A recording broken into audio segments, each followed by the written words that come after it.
Computer, turn everything off. Computer, turn everything off. Sorry, I didn't find key. Computer, turn everything off. Thank you. Okay.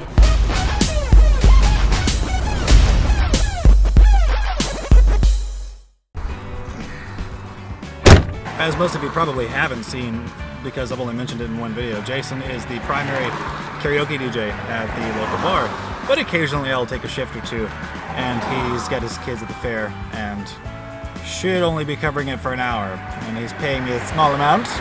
Yes, so we'll see how late he actually is. Hi, how's it going?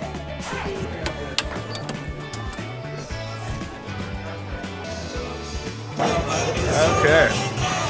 Give me a round of applause for Miss Kelly. There he is. Why the long face, Jason? I'm a horse, of course. Okay. Jason's here, and now I'm gone. Good evening. It seems the iPhone 8 and the iPhone 8 Plus are suffering from problems very similar to Samsung's Note 7 of yesteryear. I'm receiving a call. What's up, man? Don't call me that. I know, I'm actually recording right now. Probably not.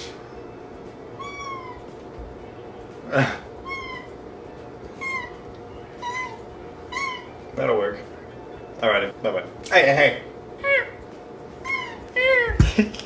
There are at least 10 cases, so says an article by Inquisiteur, where customers had to return the iPhone 8 or iPhone 8 Plus because no! Kitty just stepped on my keyboard and messed up my prompts. Because the screen was detached from the rest of the phone's body due to swelling. There was one instance where there was a Chinese woman who put her phone on to charge overnight, as a lot of us do, which I would advise against, by the way. Not because it happened, something bad happened with the iPhone about it, but just because it's better on your phone if you don't charge your batteries overnight. The battery will last longer.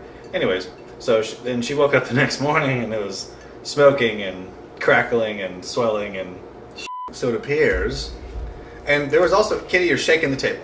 There have also been instances where people reported receiving their iPhone 8s or 8 Pluses with defects. Ugh. Defects. Yeah, so it seems as though while trying to put as much concentration on the iPhone 10 or X as they could, they missed out on a little bit of quality control. And I think, according to the article, it has moved to the US. It said a new Reddit report from the United States revealed another case of an iPhone 8 device with a battery issue. As of date, that's kind of a weird way to say it, there were at least 10 cases with this problem. Most of the reports were of iPhone 8 or iPhone 8 Plus devices with a detached screen upon delivery. Based on these cases, the battery appears to have bubbled while the devices were in transit, and customers had to return the item when they noticed the defect upon receipt. This appears to be the most common issue, but the handsets were replaced. So I wonder, Katie... no, that's the microphone. You're far too curious. As of date, there were 2 cases where customers reported problems after charging the device. A report from Taiwan revealed the user noticed the phone burst open while charging the device using the Apple charger. In an Apple charger, by the way, so it's not like they were messing around with some third-party, gas station or a Best Buy Insignia charger or something.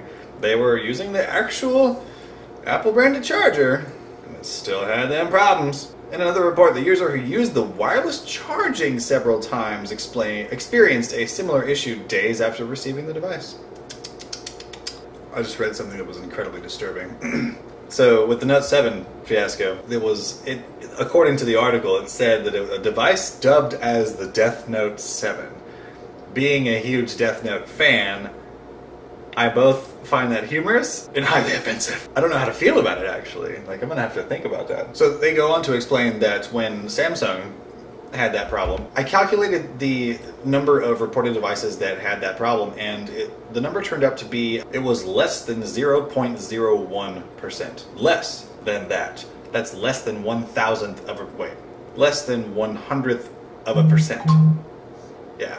So, I mean, it was an extremely small number of Note 7s that it happened with. And Samsung still said, okay, hold everything everyone, this very teeny tiny problem is happening with our handsets, bring them all back, send them all back. And then they thought they fixed it, and then that's, yeah. Point is, they had enough humility to say, guys, hey, you know, we messed up, so bring back your devices. Even if it's outside of your 14-day return period, we'll still get you the next best device that we have. And then when the Note 8 came out, they ran a promotion where if you traded in your S7, or if you were a previous Note 8 owner, they would give you up to $400 and some odd trade-in value towards the Note 8, as long as you provided your proof of purchase of the Note 7. So they give a fuck.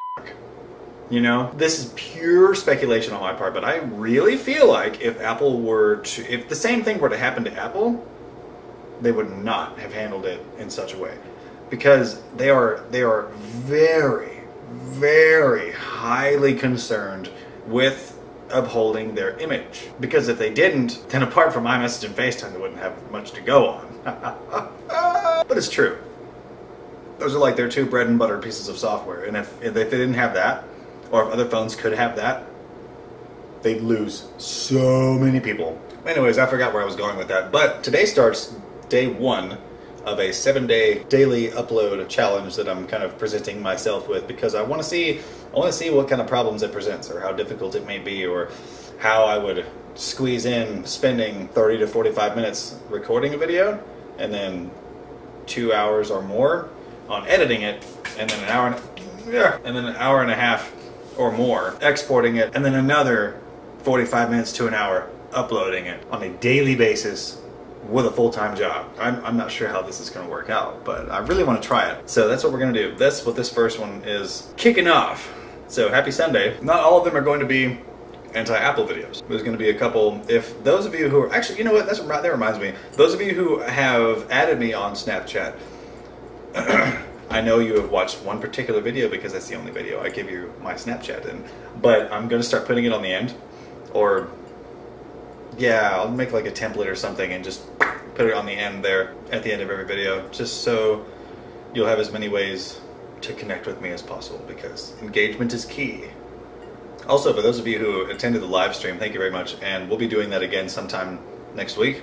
Not sure when, because every night will be consisting of me sitting here doing this instead of live streaming. Although, what if? No, there wouldn't be a point in that, because if I live streamed while recording, what's the point other than better video quality? Because I could just upload the live stream after I'm done. There's a hair! There's more than one hair in my drink! Ah, kitty! I'm gonna look into making polls where you can vote on A, B, C, or D. And then I'm going to put like a question about, you know, what kind of stuff you want to see. Do you like when I put like a minute or so of vlog-ish style stuff in front of each video, like I did with the Apple is Lying to You video? Because that's fun for me. I love doing that. It's a lot more fun for me than just sitting here talking about something. And in my opinion, it's more aesthetically pleasing too. It's more interesting. Interesting is subjective. Okay, all right. But still, I enjoy it. And if it, I mean, I think what I'm going to start doing, in fact, what I'll probably do with this video is say, you know, it's going to start off with the vlog part, and it's only going to last 1 minute and 10 seconds, I think, if I remember correctly, because I started editing it earlier.